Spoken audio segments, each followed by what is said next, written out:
UP विधानसभा चुनाव में Mathura seat की अहमियत दिनों दिन बढ़ती ही जा रही है और धीरे धीरे यहां पर बीजेपी की मुश्किल भी बढ़ने के पूरे आसार नजर आ रहे हैं। एक तरफ सूबे के मुखिया योगी आदित्यनाथ अयोध्या और काशी के बाद अब मथुरा का भी कायाकल्प करने की बात कह रहे हैं, तो वहीं मथुरा में करीब 15 से 17% मुसलमान हैं। तो क्या ऐसे में यहां बढ़ सकती हैं बीजेपी की मुश्किलें? देखिए इस रिपोर्ट में।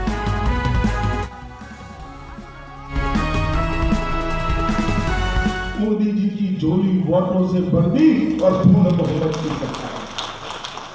अयोध्या और वाराणसी के बाद बीजेपी अब मथुरा को हिंदुत्व के नए किले के रूप में पेश करने की कोशिश कर रही है। जहां पिछले दिनों उत्तर प्रदेश के मुख्यमंत्री योगी आदित्यनाथ और उप मुख्यमंत्री केशव प्रसाद मौर्य ने अयोध्या और काशी के बाद मथुरा का भी कायाकल्प करने की बात कही, तो वहीं इसी सिलसिले को आगे बढ़ाते हुए गुरुवार को गृह मंत्री अमित शाह ने मथुरा में जनसंपर्क अभियान किया।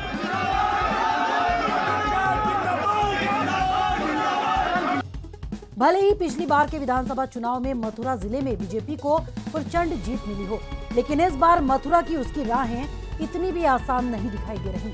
जी हां, इस बार यहां से बीजेपी को बड़ी चुनौती का सामना करना पड़ सकता है।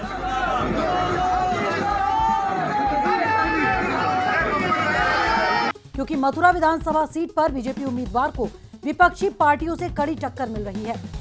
वैसे तो भगवान कृष्ण का जन्म स्थान मथुरा में ही है, शायद इसीलिए यहाँ के लोगों के लिए मंदिर का विकास काफी भावुक मुद्दा भी है।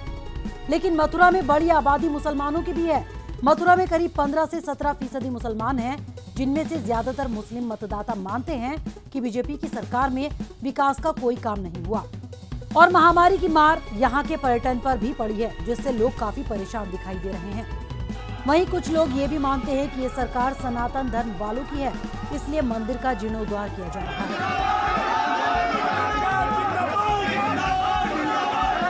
और दूसरे धर्म पर कोई ध्यान नहीं दिया जा रहा। यहाँ गौर करने वाली बात यह है कि मंदिर परिसर में ही शाही ईदगाह मस्जिद है, जिसे मुगल शासक औरंगजेब के शासनकाल के दौरान बनाया गया था और यहाँ भी अयोध्या की तरह ही मस्जिद को हटाने की मांग को लेकर याचिका दायर की गई है।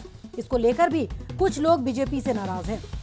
वैसे तो मुख्यमंत्री योगी आदित्यनाथ अपने 5 साल के कार्यकाल में यहाँ करीब 18 बार दौरा कर चुके हैं, लेकिन क्या मथुरा को हिंदुत्व के नए किले के रूप में पेश करने की बीजेपी की ये कोशिश इस बार रंग ला पाएगी, ये अभी कहा नहीं जा सकता।